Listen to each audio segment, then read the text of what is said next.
Welcome to Janamaitri news. బులెటిన్లో ముందుగా headlines.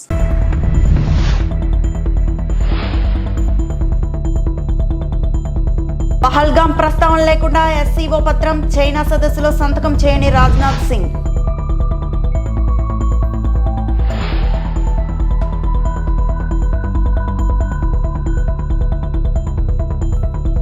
అఖండ గోదావరి ప్రాజెక్టుకు శంకుస్థాపన చేసిన Gajendra Singh Shekhawat, Pawan Kalyan.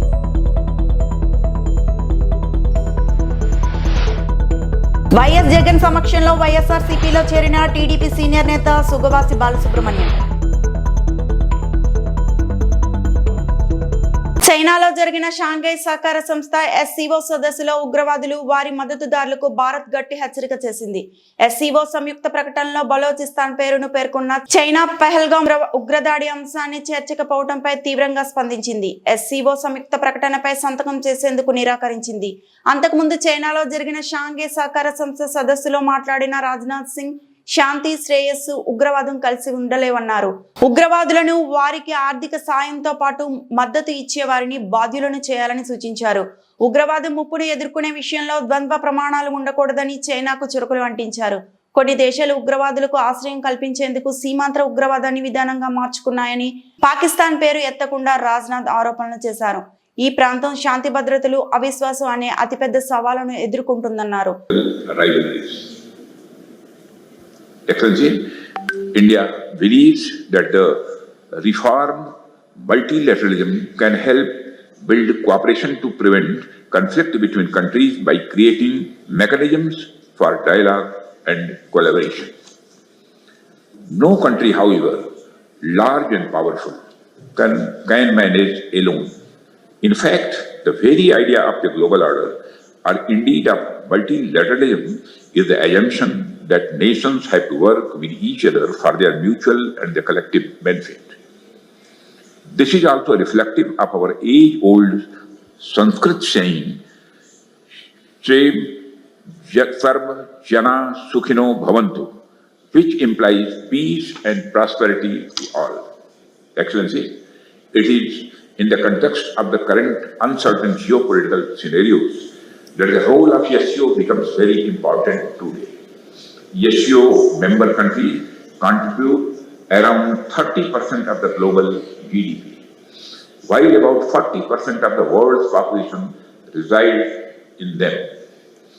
We therefore have a collective stake to create a safe, secure and stable region that can contribute towards progress and improvement of our people's lives.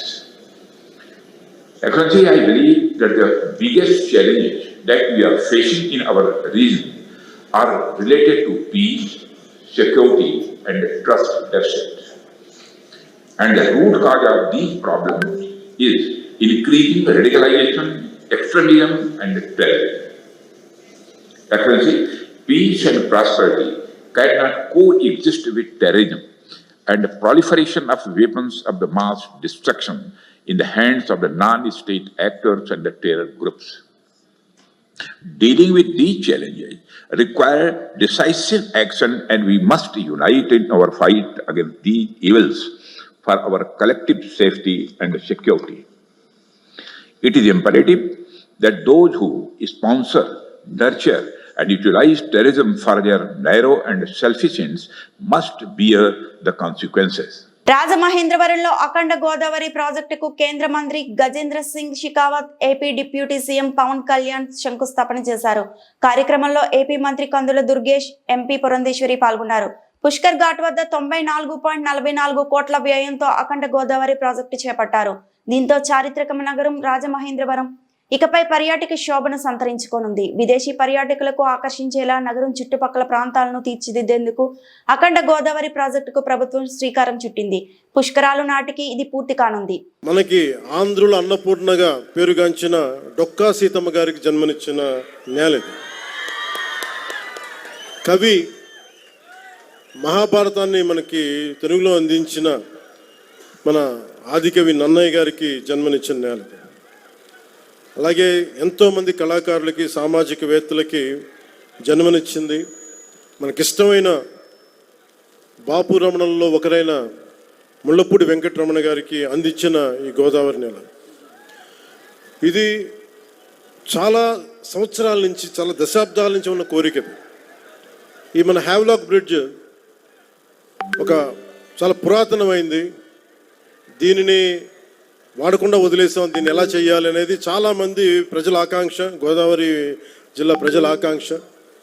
మనం అడిగిన వెంటనే దీన్ని ఒక టూరిజం కింద ఒక మంచి ప్రాజెక్ట్ చేయాలంటే ఈ రోజున ఇది ఒక్క ప్రాజెక్టేగా దాదాపు 430 కోట్ల రూపాయలు పెట్టి 7 ప్రాజెక్టులను ఈ రోజున ఆంధ్రప్రదేశ్ మొత్తం మీద పనులు ప్రారంభిస్తున్నాం. ఈ రోజున దాటి మీద కొన్ని ఏమో ఇవి ప్రణాళికలు సిద్ధంగా అవడం, కొన్ని ఏమో పనులు పూర్తి అవ్వడం, ఇలా చేస్తూ ఉన్నాం.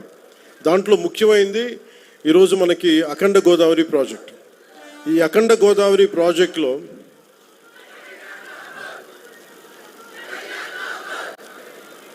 రెండు 2024 ఎన్నికల సమయంలో ఎన్డీఏ కూటమి నిర్ణయించుకుంది ఈ రాష్ట్రాన్ని అన్ని రంగాల్లో సమగ్ర అభివృద్ధి సాధించేలా పనిచేయాలని. దాంట్లో భాగంగానే గౌరవ ముఖ్యమంత్రి శ్రీ నారా చంద్రబాబు నాయుడు గారు ఆ రోజు మేమందరం కూటమి భాగస్వాములు అందరూ అనుకొని ప్రతిదీ కూడా ముఖ్యంగా పర్యాటక రంగంలో ఎక్కువగా యువతకి ఎక్కువ ఉపాధి అవకాశాలు ఉంటాయి. అంటే మీరు ఊహించుకొని దీనికే ఈ చేస్తున్న ఈరోజు ప్రాజెక్టుకి ముందుగా స్టార్ట్ అయ్యి దాదాపు ఒక 800 మందికి ఎంప్లాయ్మెంట్ దొరుకుతుంది దీనివల్ల. ఇవన్నీ కాకుండా దాదాపు 4 లక్షల మంది పూర్తయితే 4 లక్షల మంది కనీసం సంవత్సరానికి పర్యాటకుల మినిమం అని, అంతకు మించి పైకి వెళ్ళే అవకాశాలు చాలా ఎక్కువ ఉన్నాయి. దీనికి గౌరవ ప్రధానమంత్రి గారు నరేంద్ర మోదీ గారు ప్రత్యేకించి ఇందాక సోదరి భారతీయ జనతా పార్టీ అధ్యక్షులు శ్రీమతి పురంధేశ్వరి గారు చెప్పినట్టుగా మీరు డబుల్ ఇంజిన్ సర్కార్ అంటే అది పదంలాగా ఉండిపోద్ది. మీకు తెలుసు కదా, మీరు బైకుల్లో, నేను ఎప్పుడు గోదావరి జిల్లాలో తిరుగుతుంటే మీ బైకుల సౌండ్ నాకు తెలుసు కదా, ఎలా ఉంటాయి, దారుణంగా ఉంటాయి బైక్ సౌండ్, చెవులు చిల్లులు పడేలా ఉంటాయి. ఎందుకని మీరు కోరుకుంటారు సీసీ ఎక్కువ ఉండాలి, పవర్ ఎక్కువ ఉండాలి ఇంజన్లో అని. పవర్ ఎంత ఎక్కువ ఉంటే ఇంజన్ అంత ముందుకు వెళ్తుంది. అలాగే డబుల్ ఇంజన్ సర్కార్ అంటే ఇక్కడ మనం శక్తివంతమైన మనకి ప్రభుత్వం ఉన్నప్పటికీ కూడా కేంద్రంలో కూడా అంతే, దానికి మించి, దానికి 100 ఇంతులు మించిన శక్తివంతమైన నాయకులు, శక్తివంతమైన ప్రభుత్వం ఉంటే మనకి ప్రాజెక్టులు చాలా అవలీలుగా అవుతాయి, వెంటనే చాలా తొందరగా పూర్తి చేయొచ్చు. వైఎస్ఆర్సీపీ కేంద్ర కార్యాలయంలో వైఎస్ఆర్సీపీ అధ్యక్షుడు మాజీ ముఖ్యమంత్రి వైఎస్ జగన్ సమక్షంలో వైఎస్ఆర్సీపీలో చేరిన టీడీపీ సీనియర్ నేత సుగవాసి బాలసుబ్రహ్మణ్యం. టీడీపీ సీనియర్ నేత మాజీ ఎంపీ సుగవాసి బాలకొండ్ర నాయుడు కుమారుడు సుబ్రహ్మణ్యం 4 దశాబ్దాలుగా టీడీపీలో కొనసాగిన సుగవాసి కుటుంబం టీడీపీలో జరుగుతున్న అవమానాలు తట్టుకోలేక ఆ పార్టీని వీడి వైఎస్ జగన్ వెంట నడవాలని నిర్ణయించుకున్నామని వెల్లడి. ఈ కార్యక్రమంలో పాల్గొన్న మాజీ మంత్రి MLA Peddireddy Ramachandra Reddy, MP Peddireddy Mithun Reddy, MLA Akepati Ramanath Reddy, మాజీ ఎమ్మెల్యే గడికోట శ్రీకాంత్ రెడ్డి, మాజీ మంత్రి ఎస్బి అంజద్ బాషా, మాజీ ఎమ్మెల్యే రఘురామరెడ్డి, వైఎస్ఆర్సీపీ ప్రధాన కార్యదర్శి ఎస్వి సతీష్ కుమార్ రెడ్డి, కడప మేయర్ సురేష్ బాబు, రమేష్ కుమార్ రెడ్డి, ఎన్ శ్రీనాథ్ రెడ్డి పాల్గొన్నారు.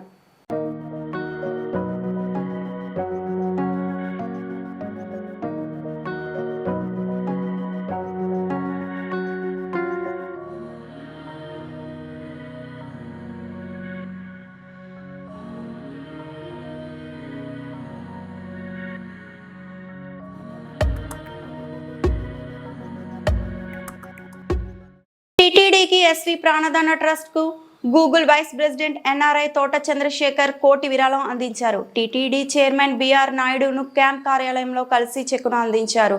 చైర్మన్ ఆయన్ను అభినందించారు. వైద్యం అవసరమున్న పేదలకు సేవలు అందించడంలో ఈ విరాళం ఉపయోగపడుతుందని చెప్పారు.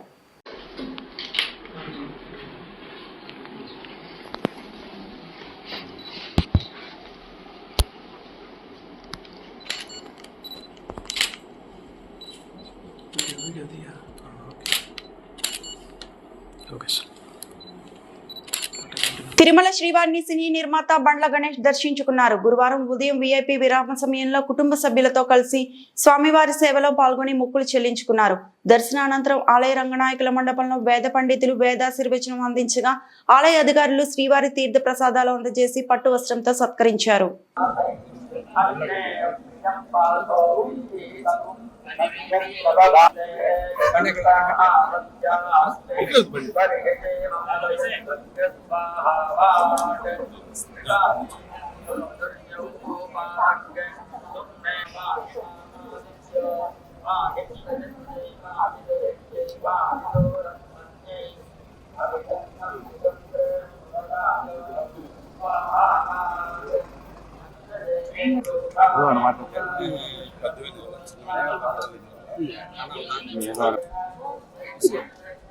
ఆయన దయ ప్రపంచం నడిపించి ఆ స్వామితో తిరుమల శ్రీ వెంకటేశ్వర స్వామిని విజయవాడ వెస్ట్ ఎమ్మెల్యే సుజనా చౌదరి దర్శించుకున్నారు. గురువారం ఉదయం విఐపి విరామ సమయంలో కుటుంబ సభ్యులతో కలిసి స్వామివారి సేవలో పాల్గొని మొక్కులు చెల్లించుకున్నారు.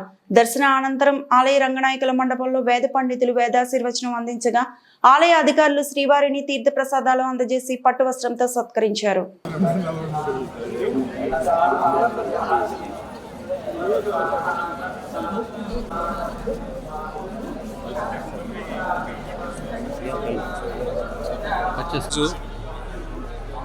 ఏడుకొండల వెంకటేశ్వర స్వామి గారి దర్శనం గురించి ముఖ్యంగా ఏంటంటే ఈ మధ్య చిన్న యాక్సిడెంట్ అయ్యి చేయి ఫ్రాక్చర్ అయింది. ఆ తర్వాత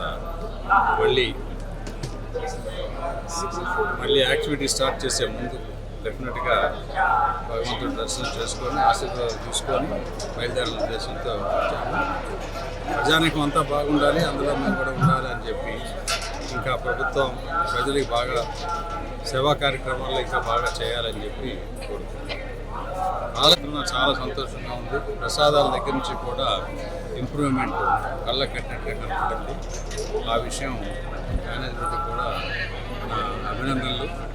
ఆ భగవంతుడు ఆశిస్తే ఇంకా బాగా చేయాలని. తిరుపతి జిల్లా రవాణా శాఖ అధికారి కొరపటి మురళీమోహన్ ఆదేశాల మేరకు అలిపిరి టోల్ గేట్ వద్ద బైకులను తనిఖీ చేశారు. హెల్మెట్ ధరించిన 85 మందిపై కేసులు నమోదు చేసి 80,000 అపరాధ రుసుము వసూలు చేశారు. మోటార్ వాహన తనిఖీ అధికారులు శ్రీనివాసరావు, అధికానాస్, ఆంజనేయ వర్మ, ట్రాఫిక్ సిఐ శ్రీహరి ప్రసాద్ పాల్గొన్నారు. భద్రతకు హెల్మెట్ ధరించడం తప్పనిసరిగా ఉండాలని తెలిపారు.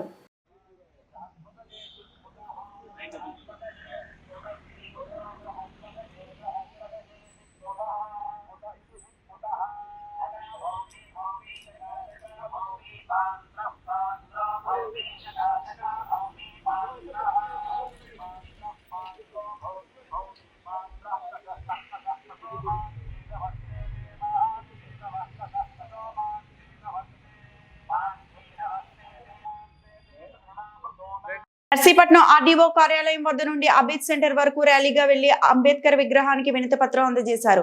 పనులు చేస్తున్న కార్మికులు గురువారం ఆర్డీఓ కార్యాలయం వద్ద నుండి అబేద్ సెంటర్ వరకు ర్యాలీగా వెళ్లి అంబేద్కర్ విగ్రహానికి వినతి పత్రం అందజేశారు. వారు మాట్లాడుతూ నర్సీపట్నం మున్సిపాలిటీ కార్యాలయంలో గత 30 సంవత్సరాలుగా ఇంజనీరింగ్ విభాగంలో అవుట్సోర్సింగ్ కార్మికులుగా వాటర్ సప్లై, వీధి దీపాల నిర్వహణ, పార్కులు వర్క్ ఇన్స్పెక్టర్లుగాను, ఆఫీస్ అటెండర్లుగాను, పంపు ఆపరేటర్లుగాను అనేక విభాగంలో విధులు నిర్వహిస్తున్నామన్నారు. మాకు అరకొర జీతంతో 13,087 రూపాయలతో మా కుటుంబ జీవనం గడపడం చాలా కష్టంగా ఉన్నదని వాపోతున్నారు. తమకు న్యాయమైన ప్రధాన డిమాండ్లు అయిన అత్యవసర విభాగం అయినటువంటి నీటి సరఫరా, వీధి దీపాలు, టౌన్ ప్లానింగ్ మరియు ఇంజనీరింగ్ అన్ని విభాగాల వారికి టెక్నికల్ 29,200, నాన్ టెక్నికల్ 24,500 అమలు చేయాలని, 10 సంవత్సరాలు పైబడిన ఇంజనీరింగ్ మున్సిపల్ కార్మికులను క్రమబద్ధీకరించాలని, ప్రభుత్వ సంక్షేమ పథకాలు అమలు చేయాలని, హెచ్ఆర్ పాలసీ అమలు, ఏపీసీఓఆర్స్ రద్దు చేస్తే కార్మికులందరినీ పర్మనెంట్ చేయాలని, పర్మనెంట్ కార్మికుల వల్లే మాకు కూడా పదవి విరమణ వయస్సును ఏపీసీఓఎస్ కార్మికులందరినీ 60 సంవత్సరాల నుండి 62 సంవత్సరాలకు పెంచాలని, ఇతర ఉద్యోగుల మాదిరిగా గ్రాడ్యుయేటీతో పాటు కనీస పెన్షన్ 10,000 ఇవ్వాలని కోరుతున్నట్లు పేర్కొన్నారు. నమస్తే అండి, నా పేరు Muralikrishna. Andhra Pradesh municipal engineering working JAC పిలుపు మేరకు మేము గత 8 రోజులుగా నర్సీపట్నంలో ఉన్న మున్సిపల్ ఇంజనీరింగ్ వర్కర్లు అంతా సమ్మె చేస్తున్నామని సమ్మెబాటుకు పెట్టాం. ఈ రోజు మా సమ్మెకి సంబంధించిన ఒక పబ్లిక్ అందరికీ మా తాలూకు బాధలు, డిమాండ్లు తెలియాలని ఒక కరపత్రం విడుదల చేసాం. అది మన డాక్టర్ అంబేద్కర్ చేతుల మీదుగా విడుదల చేయాలని ఈరోజు ఆయన దగ్గర మేము ఇచ్చేసాం. ఆయన ఎంతో మందికి శ్రామికులకు ఆయన వెన్నుముక కట్టిన వారు, అందువల్ల ఆయన దగ్గర మేము ఇది విడుదల చేయాలని వచ్చాం. ముఖ్యంగా రేపు చెప్పదగినది ఏంటంటే, రేపు విజయవాడలోని బంద్కు స్ట్రైక్ పిలుపునిచ్చారండి మొట్టటికి. దానికి మా తరపున ప్రతి మున్సిపాలిటీ నుంచి అక్కడికి వెళ్తున్నారు. అలాగే రేపు మా ఇంజనీరింగ్ కార్మికులు కూడా అక్కడికి మేము బయలుదేరుతున్నాము. రేపు ఏదైనా సరే ఆ సీడీఎం చూసి ముట్టడి చేసి మా డిమాండ్లను మేము అక్కడ నెరవేర్చాలని అక్కడ సమ్మెకి దిగుతున్నామండి. నమస్కారం. శ్రీనివాస మంగాపురం శ్రీ కళ్యాణ వెంకటేశ్వర స్వామి ఆలయంలో జూన్ 30 నుండి జూలై 2వ తేదీ వరకు జరగనున్న సాక్షాత్కార వైభవోత్సవాలను పురస్కరించుకొని గురువారం వేడుకగా కోయిల్ అల్వార్ తిరుమంజసం చేపట్టారు. ఈ సందర్భంగా తెల్లవారుజామున సుప్రభాతంతో స్వామివారిని మేల్కొలిపి తోమాల సేవ, కొలువు, పంచాంగ శ్రవణం నిర్వహించారు. ఉదయం 7 గంటల నుండి 11:30 వరకు కోయిల్ అల్వార్ తిరుమంజసం చేపట్టారు. ఇందులో ఆలయ ప్రాంగణం, గోడలు, పైకప్పు, పూజ సామాగ్రి తదితర అన్ని వస్తువులను నీటితో శుద్ధి చేశారు. అనంతరం నామకోపు, శ్రీ చూర్ణం, కస్తూరి, పసుపు, పచ్చాకు, గడ్డ కర్పూరం, గంధం పొడి, కుంకుమ, కిచిలి గడ్డ తదితర సుగంధ ద్రవ్యాలు కలగలిపిన పవిత్ర జలాన్ని ఆలయం అంతటా ప్రోక్షణం చేశారు. మధ్యాహ్నం 12:30 నుండి భక్తులకు దర్శనాన్ని అనుమతించారు. ఈ కార్యక్రమంలో ఆలయ special grade deputy EO Varalakshmi, superintendent Ramesh, temple inspector Munisekhar, ఆర్జితం ఇన్స్పెక్టర్ ధనశేఖర్, అర్చకులు తదితరులు పాల్గొన్నారు.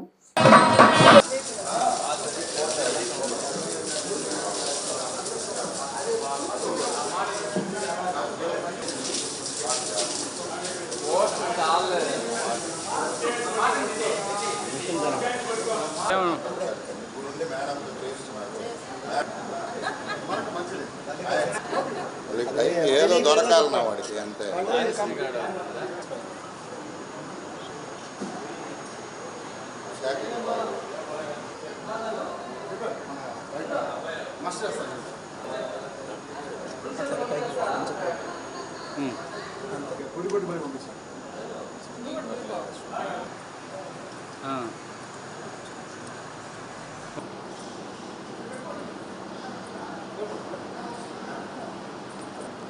ఇక్కడే పైన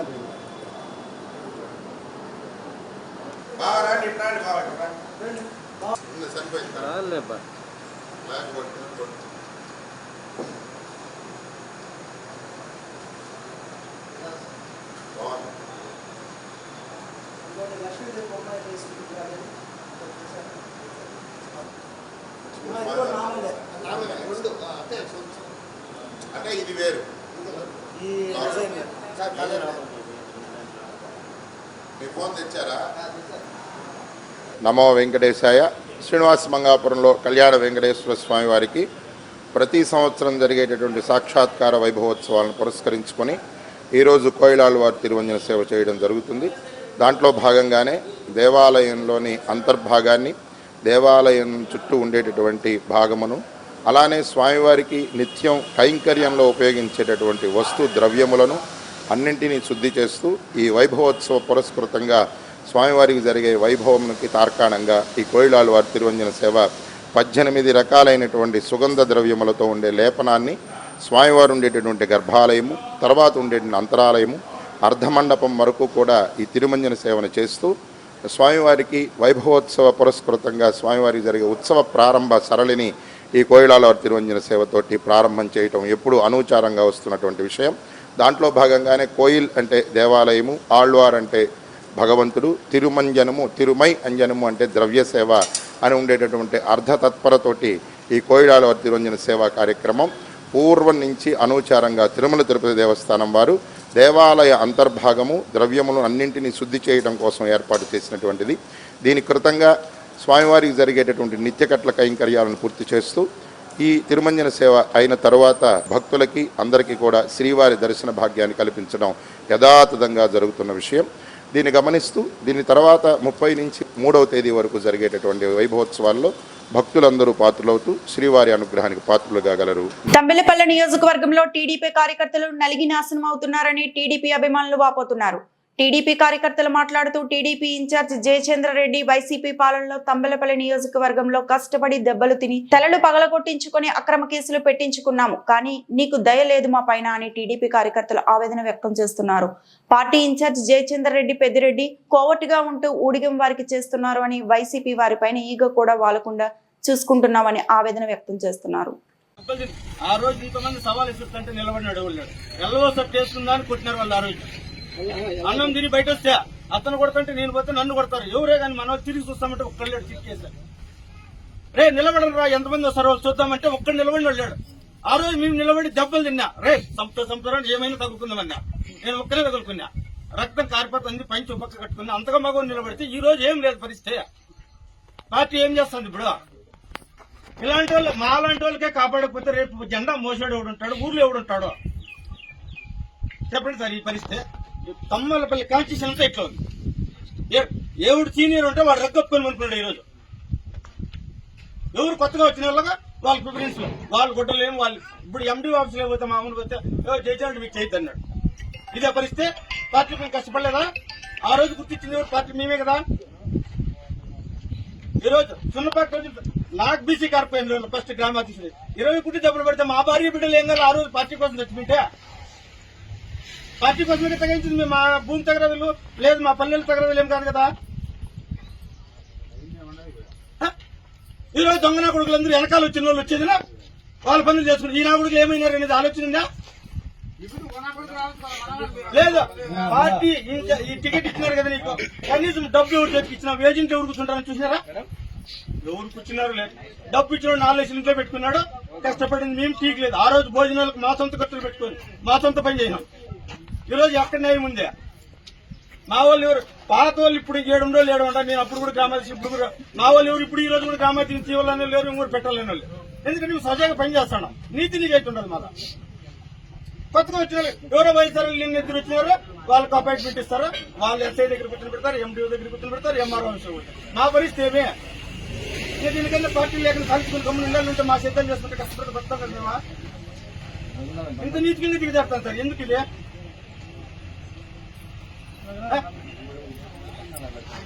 గుడిచివారిపల్లి అయితే ఆ ఊర్లో కూడా ఏమన్నా 10 రూపాయలు డబ్బు పిండా లేదు? ఆయన చెప్పుకుంటాడు ఏమన్నా ఆ ఊర్లో న్యాయం జరిగిందా? ఇంతమంది మేము 15 మంది ఉన్నాం కార్యకర్తము. 15 మందిలో 1 రూపాయి న్యాయం జరిగింది అని చెప్పమన్నా. 1 రూపాయి సార్.